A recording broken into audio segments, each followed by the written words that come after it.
production of Swan Song is supported by viewers like you. Thank you.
If there's one thing WonderSwan fans know about the system's library, it's that there are a lot of games on the system based on popular mecha franchises.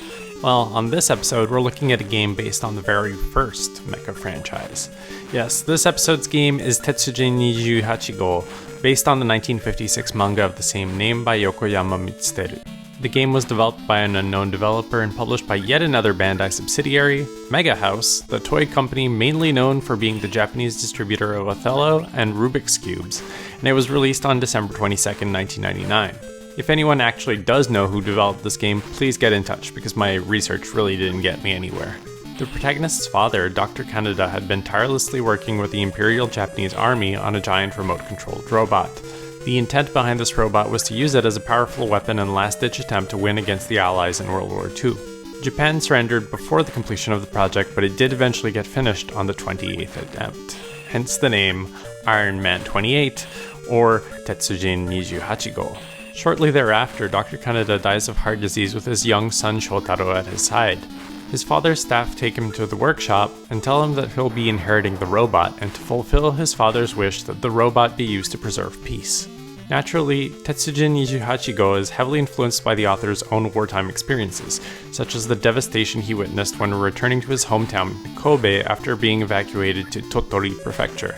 The key message of the series is that technology is not inherently good or evil, but the people who get a hold of it get to decide in what manner it ultimately gets used. And that point gets hammered repeatedly throughout the series, as countless villains of the week try to steal Tetsujin 28-gou for their own nefarious purposes.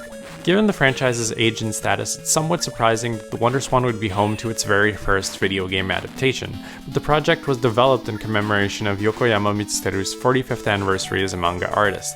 Having watched a few episodes of the original anime run, which was in black and white, the graphics here have aged remarkably well, and feel very cohesive with the manga and anime. This is actually the only adaptation of the original series. The 2004 reboot of the series did get its own adaptation on the PlayStation 2, but that's a whole other thing. Tetsujin 28-gou makes heavy usage of the WonderSwan's ability to be played in both portrait and landscape orientations. Narrative sections play out in landscape, and battle sequences play out in portrait. Moves within battle map to the X and Y directional pads as if they were twin sticks controlling the robot, and different moves require inputting specific sequences of simultaneous button presses. It can be awkward to play this game on an emulator because of the frequency at which the game switches back and forth between these modes, and due to how the controls in one mode don't necessarily make sense in the other. It did make the production of this video much more complicated than it needed to be. The battle system here has potential, but it falls pretty flat in practice. 28-gou has 5 attacks and a block move. 2 of these attacks use your AP gauge, which builds up as you deal and block damage throughout a battle. At the middle of the screen is a progress bar of sorts with 2 cursors, one for your turn and one for your opponent's. Whichever reaches the right end of the bar is the first to be able to input an action, and each of these moves have different recovery times, both on the attacker's end and on the receiver's end, depending on whether the move was blocked or not. That in itself isn't a bad system, but the balancing is all over the place. Very quickly, you realize that all you want to do in this game is block incoming attacks to build AP, and then cash in all of your AP gauge at once to use the drill attack, which deals a massive chunk of damage. As I usually do for these videos, I went to Japanese forums to try and get a feel for how the game was received by fans at the time, and one recurring theme that a lot of posts mentioned was that this is the dominant strategy that carries you through the entire game. I figured the strategy out by the end of the very first tutorial battle, which is way too early to find game-breaking tech. Other reports say that by the end of the game, some bosses are immune to moves that don't require AP gauge, and that this is literally the only strat you can use on them. Just to reinforce that if you hadn't figured it out by then, you're definitely going to know by the end of the game. There aren't any additional moves unlocked over the course of the game either, so once you figure this out, the entire game just becomes really tedious to play. Let's talk briefly about the tutorial in case you feel like trying out this game yourself. The opening tutorial for this game first teaches you every single move individually, then throws you into a battle against another training robot. Even if you win against that robot, if you don't pull off every move at least once, you'll be stuck there. Your father's assistant will tell you that you could use more training controlling the robot, and the only other action available to you at this time is to save the game or inspect your robot's stats. Making matters worse, there's no way to see the move's inputs again once you've mashed past that first tutorial. If you forgot the inputs and you don't have the game's manual at hand, you don't have many options aside from starting the save over and noting them down, or searching online in hopes that someone else has put up a move list. I put one up on my website because even though I don't really like this game, I might as well do it for 3 other people who want to check out this game. Once you actually do pull off every move once in battle, you'll start fighting criminals with your big robot in a villain of the week formula, not unlike the anime. Encounters come in waves where your health and AP gauge are preserved across fights with lower tier enemies before culminating in a boss battle. Given the power of the drill attack in the early game and its potential to one-shot enemies, maybe you can find some pleasure in the light resource management this setup affords you. I feel bad for mecha fans who watch my videos.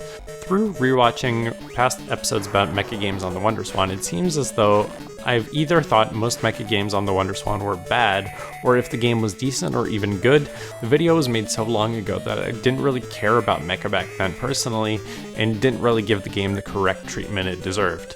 I'm sad to say that this isn't going to be the game to change that streak. I recognize how historically significant this franchise is, but when I tried to read the manga or watch the anime in preparation for this episode, I felt absolutely nothing, and I left my session completely bored. On a storytelling level, this game is no better. Mechanically, the game has some neat ideas.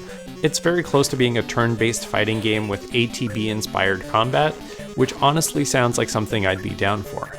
Unfortunately, the game feels like a proof of concept for that, way more than a proper implementation of it. And for the sizable chunk of the audience who's going to be engaging with WonderSwan games through emulators, the constant screen rotation and trying to bind controls that facilitate playing in both modes at the same time is going to be the deal breaker that pushes this into the do not play territory. Hell, even some of the reports from Japanese players playing on real hardware back in the day mentioned that they found the screen rotation to be annoying and too frequent, and they didn't have it nearly as bad as people playing on emulators. I really wanted to like this game, but it didn't click for me. A franchise this significant simply deserves better than this, and even if the plot was still some kind of villain of the week setup, there's so much wasted potential with the game's mechanics that this has been quite a depressing episode to produce.